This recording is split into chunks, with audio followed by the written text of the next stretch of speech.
10h10, 10h10, appuie sur s'abonner. 10h10, 10h10, c'est bon pour le référencement. 10h10, 10h10, lâche un pouce bleu et en avant.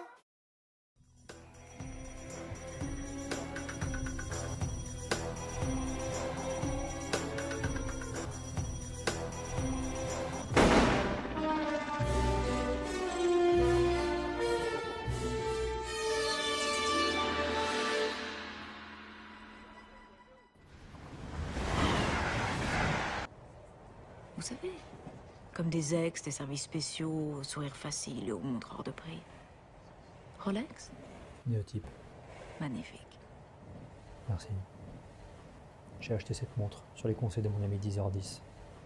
C'est un jeune youtubeur qui a... Exceptionnel petit cul. Non. Enfin oui, c'est vrai aussi. Mais il a une chaîne YouTube surtout, sur laquelle je vous conseille de vous abonner et de laisser un pouce bleu sur toutes les vidéos. Il est passionnant. Eh bien, bonsoir, Monsieur Bond.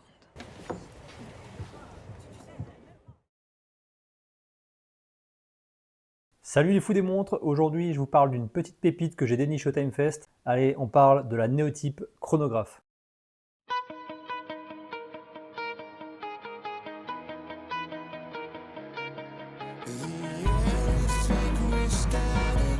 Cette montre semble avoir été façonnée dans une obscurité minérale, dense, presque vivante.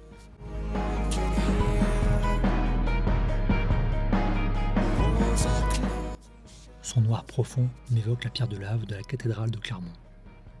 Austère au premier regard, mais traversée d'une élégance rare dès que la lumière vient en révéler les reliefs.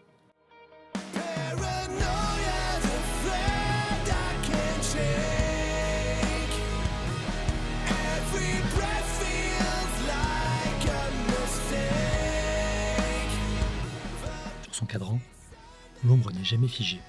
Elle se déplace, se transforme, dévoilant peu à peu une matière que l'on croit presque animée.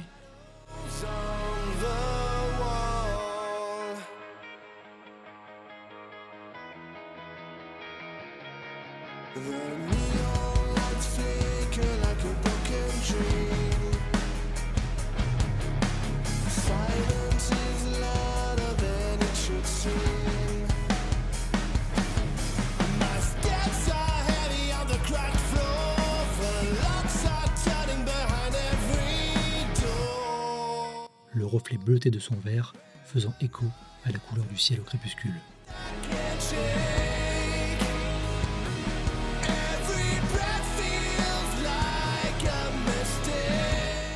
Puis, au cœur de cette nuit, surgit le blanc pur des index et des aiguilles.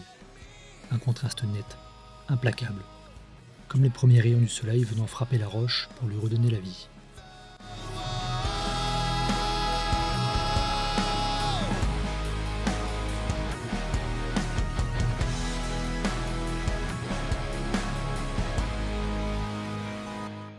Il ne se contente pas d'indiquer l'heure, il la trace, la grave dans l'instant. The clock's unwinding, counting my days. Hands reach out, but they vanish like smoke. I choke on the words. Au poignet, cette montre ne réclame ni l'admiration ni l'envie. Elle s'impose par une autorité calme, celle des choses accomplies qui n'ont plus rien à prouver. Paranoia's a friend I can't shake.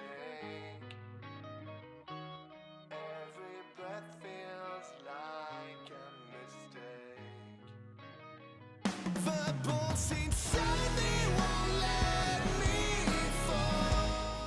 Elle partage avec la cathédrale cette force muette,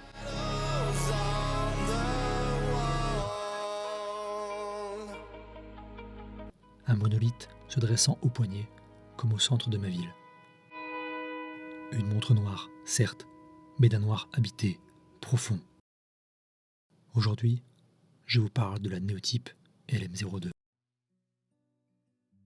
Bon alors d'abord, je tenais à préciser deux choses. Premièrement, il ne s'agit pas d'un placement de produit. Après mon coup de cœur au TimeFest pour cette montre, je vous invite d'ailleurs à aller voir ma vidéo récap du TimeFest juste ici, j'ai moi-même contacté le cofondateur de la marque et sans grande attente. Après, comme dirait Jean-Claude Duss, On sait jamais, sur un malentendu ça peut marcher.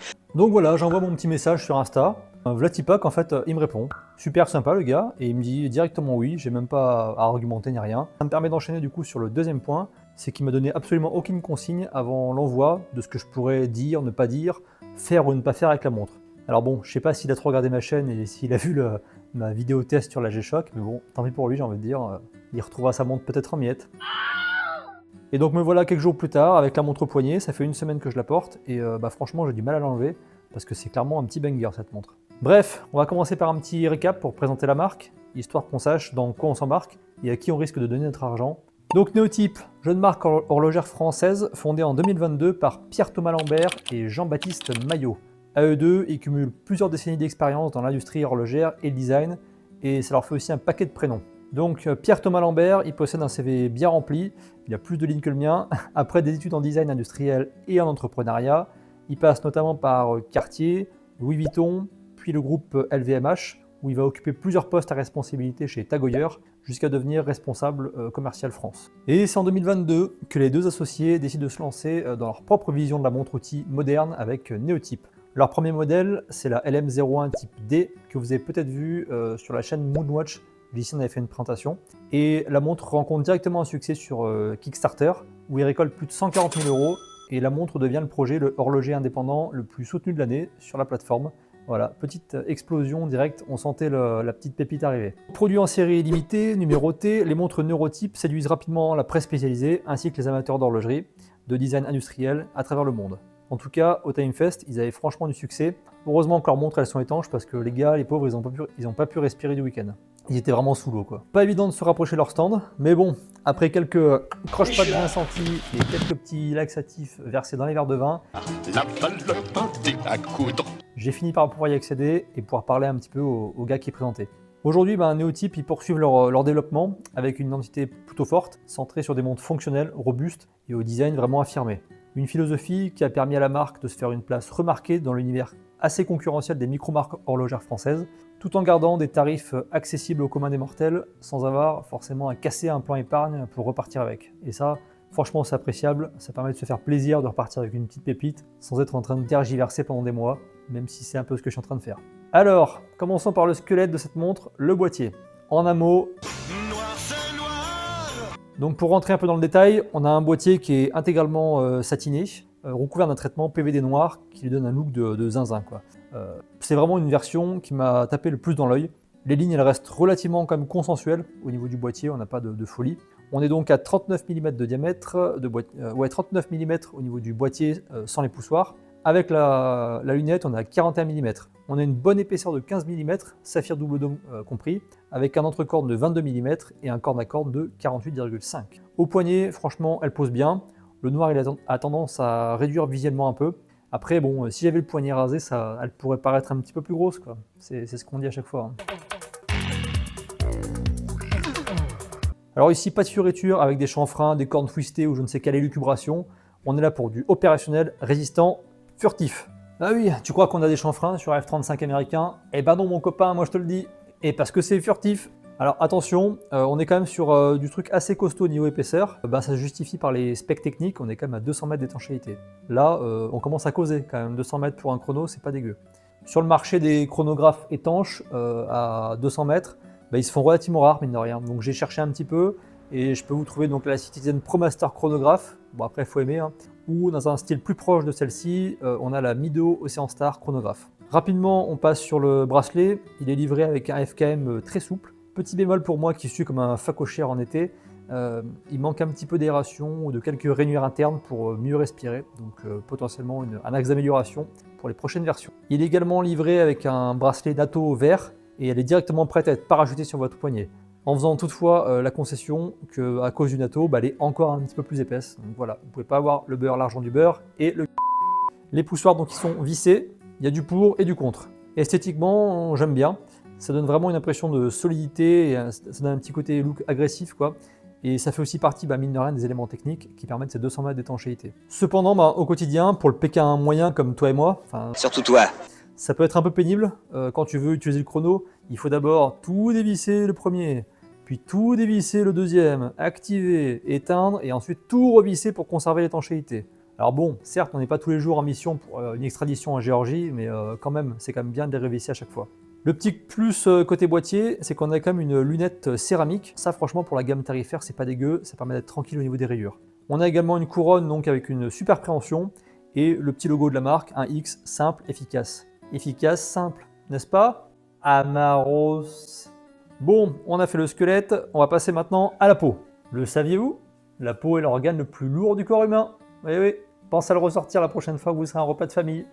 Énorme. Donc le cadran, il est lui aussi noir mat avec des aiguilles et index blanc. Sur le papier, ça aurait pu paraître fade, un peu trop clinique, un peu comme ce que je peux reprocher à la Speedmaster moderne. Ne me jetez pas de tomates, ce n'est qu'à mon avis de trop de balles, s'il vous plaît, calmez-vous. Non mais calmez-vous madame, ça va bien se passer. Mais le plus gros plus dans ce cadran, en fait, c'est qu'il est sandwich, et ça, franchement, ça change tout. En fait, le manque de relief colorimétrique qu'on pourrait lui reprocher, il est largement compensé par des reliefs, des vrais reliefs physiques, quoi. L'œil, en fait, il se balade entre 4 niveaux. On a le sous-compteur, puis les index, le cadran lui-même et les aiguilles. Et l'effet visuel, il est vraiment réussi. Il y a toujours un truc à regarder, en fait, sur cette montre. Elle me donne un peu une impression d'une Tudor Pelagos Chrono, ceux qui font notamment ceux qui font pour le Tour de France. On pourrait aussi la comparer à une Charlie Paris GR, mais c'est un peu moins noble, et puis il y a quand même des specs qui sont largement boostés sur celle-ci. On a du Super Luminova BGW9, qui est bien énervé quand même pour un chrono. On en trouve donc sur les index, sur les aiguilles, et petit point cool aussi sur la lunette. Je vous ferai une comparaison avec ma Tudor Black B54, comme ça vous pourrez voir un petit peu l'estompage en temps réel. Au niveau des sous-compteurs, on a à gauche donc un compteur minutes, et à droite un compteur indicateur 24 heures. Là aussi, il y a du pour et du contre. On perd un peu en vie en fait sur le cadran en abandonnant la trotteuse et puis on perd aussi un petit peu la possibilité de régler à la seconde près, ce qui peut être un peu dommage pour un maniaque comme moi. En revanche, on gagne un petit peu, je me dis, en côté tactique aventure. Voilà, si tu pars en Antarctique, tu regardes ton côté 24 heures, tu sais s'il est entre guillemets le jour et la nuit. Bon, le souci c'est qu'il n'y a pas de lume sur les aiguilles de sous-compteur, donc bon, si tu es dans une grotte, tu ne seras pas vraiment plus avancé. Autre petit détail aiguillesque, c'est l'aiguille centrale du chrono qui est vraiment noire avec l'extrémité blanche qui est visible. Et lorsqu'elle est au repos, elle se camoufle presque parfaitement puisque le blanc il tombe pile poil entre les deux index, entre les deux repères des index, qui lui aussi est blanc, et le reste de l'aiguille qui est noir avec le fond noir en dessous, je ne te fais pas un dessin, elle est vraiment complètement un peu comme une torpille dans un sous-marin qui serait prêt à décoller, quoi. Ok, le mouvement, ici on va être bref, pas de fioriture, on retrouve un méca quartz, éprouvé, fiable, satisfaisant à utiliser grâce à son module chronographe quand même qui est mécanique. Et on a donc affaire au Seiko VK64, que je ne me trompe pas. Une pile, et puis du coup vous êtes tranquille pour environ 3 ans. Enfin ça après, ça va dépendre à quelle fréquence tu utilises tes boutons. On commence par l'inconvénient, c'est moins noble horlogèrement parlant, hein. Et puis en fait c'est à peu près tout. Une fois qu'on a fait l'impasse là-dessus, même si j'avoue que psychologiquement ça peut peser un peu lourd dans une décision d'achat puisque on n'a pas le côté coup de cœur de la mécanique. Bon, on passe au point positif qui est clair, c'est la solidité. Il n'y a pas à tortiller, un quartz c'est quasiment insensible au choc et aux vibrations. Tu peux faire du Paris-Roubaix qu'il sera toujours à l'heure. D'un côté, tu as Ray Charmil qui suspend ses mouvements avec des micro-câbles de dingo pour que le mouvement encaisse les secousses. Et de l'autre, tu as un quartz japonais et tu auras beau agiter frénétiquement ton poignet tous les soirs dans tous les sens, il ne bronchera pas. Et tu vas immédiatement arrêter de penser à ce que tu es en train de penser. Je commence à te connaître là, ça fait 10 vidéos, je connais ton regard que tu fais là. Merci. Et puis bon, il y a le prix en fait, hein. Ici, on est quand même à 680 € en version PVD, que ce soit le noir ou le or, et 640 € en acier. Si on avait voulu du mécanique en conservant ce tarif, et éventuellement on aurait peut-être pu se tourner du côté de chez Sigul, mais bon, jamais un Sigul il n'encaisserait ton 5 contre 1 du soir, donc il faut faire des choix. Puis certes, c'est plus joli à regarder, un Sigul, on va pas se mentir, mais niveau prestige, ça casse pas non plus 3 pattes à un canard face à un bon VK64 éprouvé, quoi. Voilà, j'espère que cette petite review vous aura plu et que cette néotype vous aura intéressé. Pas de code promo ici, donc moi je vous parle simplement d'une pièce coup de cœur que très franchement j'hésite encore à acheter. À ma droite, on a le diable qui m'ordonne un petit peu de faire un virement immédiat au mec de chez Néotype pour la garder. Et à ma gauche, il y a mon banquier et mon envie de partir en vacances cet été. Donc je ne sais pas encore quoi choisir, mon cœur balance, quoi. Si vous comptez la prendre, ça se passe directement donc sur le site de Néotype, il n'y a que là-bas qu'elles sont vendues. Cependant, si vous avez après l'occasion peut-être de de glisser comme ça subrepticement que vous venez de ma part, bah, ça pourrait sûrement aider la chaîne, on va pas se mentir, et l'aider en fait à présenter d'autres pièces. Voilà, forcément, si je fais une vidéo que le mec qui vend 300 pièces, il va m'en prêter plus. Et il réfléchit là-dedans. Sur ce, moi je vais aller me jeter sous le ventilateur parce que je suis en train de suer comme un cochon. Je l'ai coupé pour la vidéo, mais là je suis en vraie hyperthermie, j'en peux plus. D'ici là, donc restez bien au frais et surtout, soyez à l'heure. Gros bisous!